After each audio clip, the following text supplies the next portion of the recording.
Hello everyone, তোমরা সবাই কেমন আছো? আশা করছি তোমরা সবাই খুব ভালো আছো। আমিও ভীষণ ভালো আছি। তো আজ ছিল হাজব্যান্ডের ডে অফ।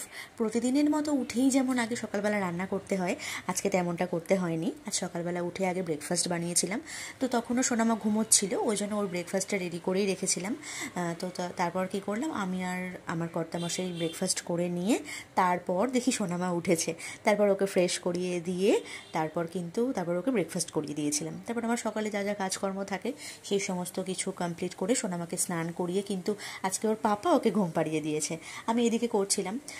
তো আমি তারপর স্নান করে এসে তারপর পুজো দিয়ে নিয়ে তারপর কিন্তু ভাত বসিয়েছিলাম।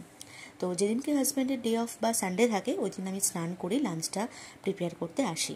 তো আজকে করব ফ্রাইড রাইস আর করব পনিরের একটা নতুন রেসিপি। মানে এই রেসিপিটা আমি আগে কখনো ট্রাই করিনি। এটা একদমই খুব সিম্পল, একদম নিরামিষ। আর যেহেতু পুরো দিনটাই ভেবেছি একদম নিরামিষভাবেই মানে খাওয়া দাওয়া করব। তো ফার্স্টে আমি আগে পনিরটা কেটে নিলাম।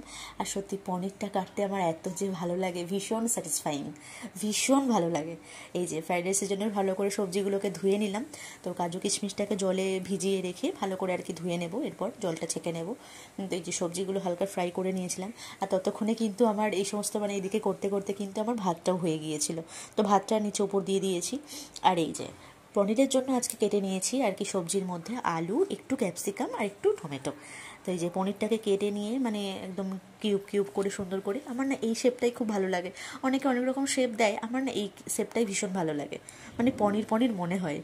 যাই হোক, তো হালকা করে ভেজে নিয়ে তারপর আমি কিন্তু সবসময় একটু নুন জলে খানিকক্ষণের জন্য ভিজিয়ে রাখি। আর এই যে এই পনিরের যে নতুন রেসিপিটা আজকে ট্রাই করছি, এটা কিন্তু একদমই মানে আমার মানে কোনো কিছু দেখে করিনি, মানে তোমরা বিশ্বাস করো। একদম গোটা অল্প একটু গরম মশলা ফোড়ন দিয়েছিলাম, তেজপাতা আর অল্প গোটা জিরে, আর মশলার মধ্যে দিয়েছিলাম আদা জিরে বাটা। হ্যাঁ, তোমরা যে এখন মানে ঝোলটা দেখছো, এতটা ঝোল থাকবে না। এটা তখন জলটা দিয়ে আর কি মানে আলুগুলো সেদ্ধ হওয়ার জন্য তো তখন চাপা দিয়ে দিয়েছিলাম আর কি। তো সেই মুহূর্তে আর কি ক্লিপটা নেওয়া হয়েছিল। তো ফ্রাইড রাইসের জন্য কিন্তু আমার সবজিগুলো অলমোস্ট ভাজা ডান, তার সাথে কাজু কাজু কিশমিশটাও। আর এই তেলের ফ্রাইড রাইসের করার জন্য তেলের মধ্যেই কিন্তু আমি মানে ঘি মিশিয়ে করি পুরোটা। আগে মানে কি হতো, পুরোটা ঘিয়ে করতাম, কিন্তু তখন না কি হয় মানে কষ্ট হয়ে যায়, মানে পেটটা কেমন ভার ভার লাগে। পুরোটা ঘিয়ে ওই জন্য করি না, রিফাইন তেলের সাথে আমি ঘি মিশিয়ে করি আর কি।